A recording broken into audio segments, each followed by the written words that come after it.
Les réactions ont été nombreuses à la suite des événements de la semaine passée à Tulear. Mark Ravalomanan et ses sympathisants ont été empêchés par les autorités de se rassembler au Magro. Il s'agit pourtant d'un lieu privé et clos. Il était question aussi de célébration d'anniversaire. Le chef de l'opposition et ses collaborateurs ont dénoncé cette attitude des autorités. L'ancien président a tenu à tirer la sonnette d'alarme à travers une déclaration publiée en début de semaine. La Constitution garantit les droits individuels et les libertés fondamentales, dont la liberté d'expression et le droit de circuler sur tout le territoire de la République. Malheureusement, le 12 décembre 2021, le jour de mon anniversaire, j'ai été privé de ce droit fondamental en tant que citoyen. J'ai le droit d'organiser la célébration de mon anniversaire avec mes compatriotes dans un endroit privé et qui m'appartient à Tulear. L'utilisation des éléments de la gendarmerie, d'interdire l'entrée de mes compatriotes dans l'enceinte de Magro, constitue un abus d'autorité par le régime. Par conséquent, l'événement d'aujourd'hui est une violation grave et répétée de la Constitution. Au vu de ce qui précède, je condamne avec la plus grande fermeté la violation des droits fondamentaux des citoyens par le régime en place et l'agression violente et gratuite perpétrée par les forces de la gendarmerie de Tulear. Toujours à Tulear, la redynamisation du parti TIC Madagascar a été pourtant un grand succès. Il était question surtout de rassemblement des forces et de réconciliation entre les membres du parti. Il a invité les militants de base et les responsables du parti à continuer à se mobiliser et de ne jamais céder à la tentation de la déception. Dans la ligne de mire du parti, les prochaines élections de 2023. Deux acteurs politiques du pays ont rappelé les dispositions de la Constitution sur la liberté de réunion et la liberté d'opinion. Ces droits sont pourtant régulièrement bafoués. La liberté d'expression et la liberté de circuler pour tous citoyens font partie également des droits qui ne sont pas respectés par les dirigeants actuels. Il est défendu par la loi internationale d'interdire les manifestations de citoyens qui réclament leurs droits.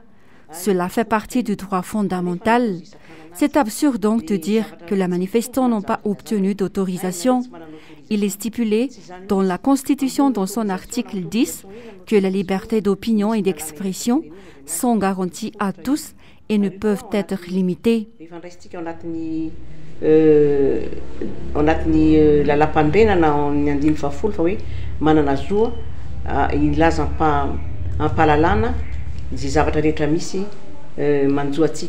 Le gouvernement se trouve actuellement dans une mauvaise posture.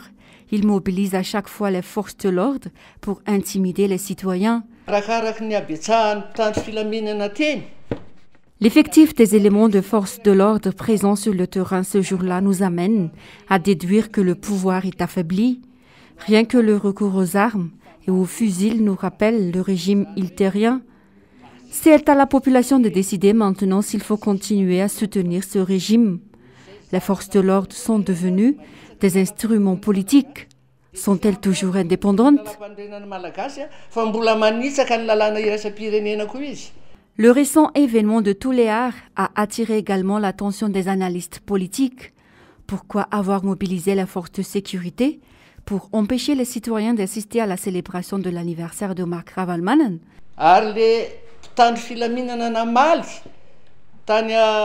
La réponse d'un officier à Tulear est une honte. Les policiers sont censés connaître la loi et non pas exécuter les ordres illégitimes. Ils ont pour principale mission de protéger les citoyens et leurs biens. Quel est l'intérêt des bombes lacrymogènes? Quel est l'intérêt des bombes lacrymogènes? La place du 13 mai et Tulear ont attiré l'attention de tous. Le monde entier nous regarde.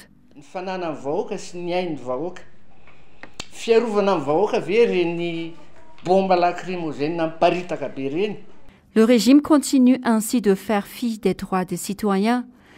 Le recours à la force n'a pourtant jamais été une solution miracle pour résoudre les crises dans le pays.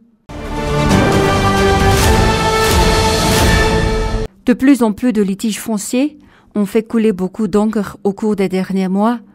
Des entrepreneurs étrangers résidant à Madagascar et surtout des Karanes et des personnes proches du pouvoir menacent les citoyens vulnérables. Ce genre d'événement n'était pas aussi fréquent auparavant. Des étrangers qui expulsent des nationaux de leur terrain. Cela semble de plus en plus normal actuellement.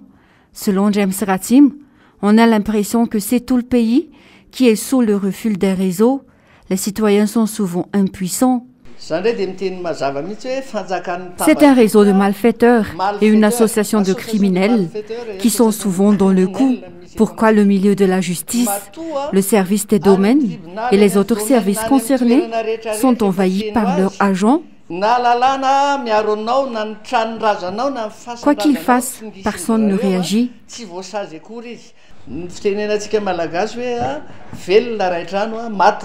Ces terrains renferment nos valeurs et nos cultures.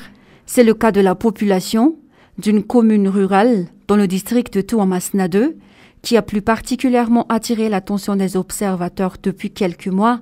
Le litige est loin d'être réglé actuellement. Des acteurs politiques dénoncent régulièrement la violation répétée de la Constitution perpétrée par les dirigeants actuels et par le président de la République en particulier.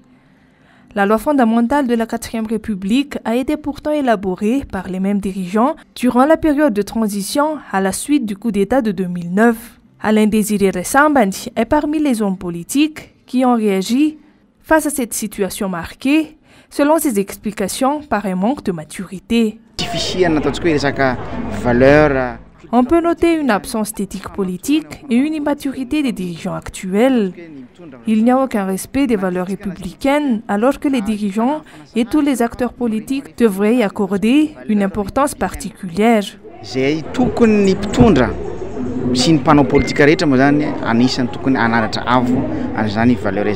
Les dirigeants ne sont plus ainsi en mesure de suivre à la lettre la Constitution.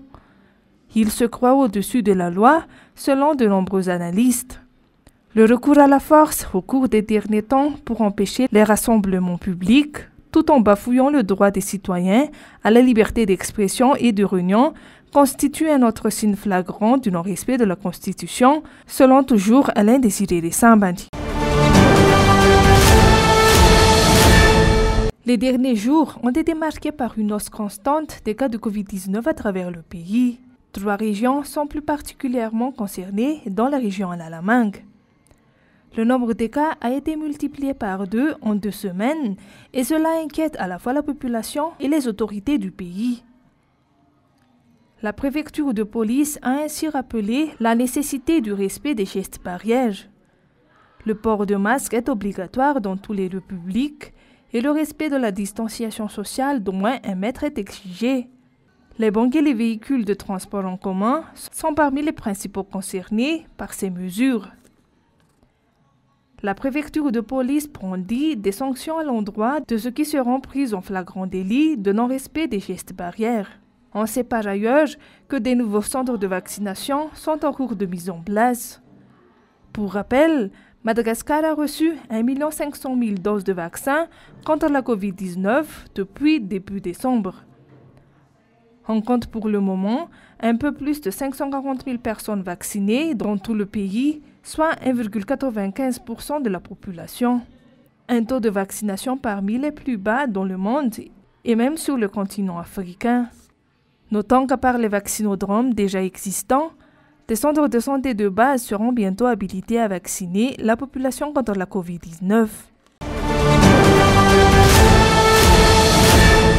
Jusqu'à présent, la réouverture des frontières ne concerne pas les principales zones touristiques de Madagascar. En raison de la nouvelle vague d'épidémie de Covid-19, Nousbé, Antranen, Sainte-Marie et Tuamasin sont toujours fermés. Le député de Tuamasin, Roland Ratirek, lance un appel de détresse en constatant les difficultés rencontrées par les acteurs du secteur tourisme dans les localités. Je demande au Premier ministre de sauver Nosibé Diego d'où il vient et d'arrêter de prendre des mauvaises décisions, mais de frapper sur la table et oser frapper sur la table. Et s'il n'a pas envie de le faire, il n'a qu'à démissionner. parce qu'on veut quelqu'un qui sauve. On veut des personnes qui agissent vraiment dans l'intérêt de sa région. Il a été pris comme Premier ministre parce qu'il vient du Nord. Mais ce n'est pas en fonction uniquement de sa compétence, mais de son origine aussi. Donc s'il vient de là-bas, alors qu'il ne sauve même pas les gens qui viennent de chez lui, mais moi je lui demande de démissionner. De la même manière, il faut que l'État malgache arrête cette mauvaise politique par rapport à la riposte contre le Covid. Quand je parle, je sais qu'il y en a qui ne savent pas, mais j'ai déjà lutté contre le choléra alors que j'étais maire dans les années 2000. J'ai déjà lutté contre le chikungunya. J'étais là lors de la peste, j'étais même ministre du tourisme pendant la peste et qu'on a lutté contre la peste. Et on n'a jamais fait... Les autres voulaient fermer les frontières par rapport à Madagascar, mais nous on a dit non. Et l'Organisation mondiale du tourisme m'a aidé pour ça, pour que Madagascar puisse toujours être reçu partout, les Malgaches puissent être reçus partout. Donc aujourd'hui, il faut que l'État malgache prenne les meilleures mesures, encore une fois, et ne plus continuer à nous forcer en priorité à consommer le CVO, alors qu'il y a pas mal de personnes qui ont été tuées à cause de ce CVO. Nousbe accueille généralement 30% des touristes à Madagascar et contribue à hauteur de plus de 200 millions de dollars à la caisse de l'État chaque année. Il est donc primordial d'y accorder une attention particulière alors que les dirigeants ont visiblement d'autres priorités. Face à la reprise de l'épidémie de Covid-19, les personnels administratifs de la santé tirent la sonnette d'alarme. Ils ont attiré dans le même temps l'attention des autorités publiques concernant leurs droits et avantages. Certains d'entre eux se considèrent même comme sanctionnés en raison de non-paiement de certains de leurs droits, alors qu'ils sont régulièrement au front parmi les plus exposés aux risques face à la pandémie. Ces personnels administratifs exigent un traitement égalitaire en ce qui concerne le paiement des indemnités liées à leurs fonctions. Indrometona zany no efa nanao hetsika fanairana zany ny personnel administratif ato amin'ny santé ary io dia nanerana ny faritra satria ny antony dia efa nateo efa tonga ny ampelantanan'ireo ministra tsirairay ny fandimby. Zany hoe mba tsy lazako hoe efatra ny ministra ny fandimby teo fa tsy mbola nisy ny ainy mihitsy ny fitakin'ny personnel administratif dia nanao hetsika isa-paritra eny mbola nalasana misy zay dia indroa taona zay nefa hatramin'izao dia mbola tsy nisy valiny zany hetsika sy fitakina natao zany. On compte environ 800 personnels administratifs de la santé dans tout Madagascar. Ils prévoient une manifestation si leur demande n'est pas satisfaite dans les prochains jours. Une réunion dirigée par des leaders syndicaux s'est tenue mercredi dernier à l'hôpital La Chiera à Noussi. Plus de 40 propriétaires de voitures louées par la Jirama n'ont pas été payés depuis plusieurs mois. Le total des impayés est évalué aujourd'hui à 1,122 milliard d'ariages. Les prestataires réclament le paiement des arriérés. Ils ont tenu un sit-in devant le siège de la Jirama Faravouich afin d'attirer l'attention des responsables. Les négociations ont déjà commencé, mais il est difficile pour le moment de trouver une solution. Nous n'avons presque plus rien. Aucun entretien n'a été effectué sur les véhicules. La majorité d'entre nous sont en difficulté pour trouver des nouveaux marchés. Lors de la dernière rencontre avec le directeur général précédent, il nous a proposé une réduction de paiement jusqu'à 35%, qui est insensée pour nous. Nous sommes des petites entreprises qui ne réalisent pas des chiffres d'affaires importants. Il s'agit de location de 2 à 3 véhicules au maximum pour chaque prestataire. Cela nous permet de subvenir à nos besoins. C'est pourquoi on se bat pour le paiement cash de nos arriérés. C'est en tout cas un autre signe de la mauvaise gestion au sein de la Société nationale d'eau et d'électricité. Les prestataires n'ont pas été venus au siège de la Jirama avec des banderoles mardi dernier. Ils pourraient porter l'affaire devant la justice si aucun consensus n'est trouvé.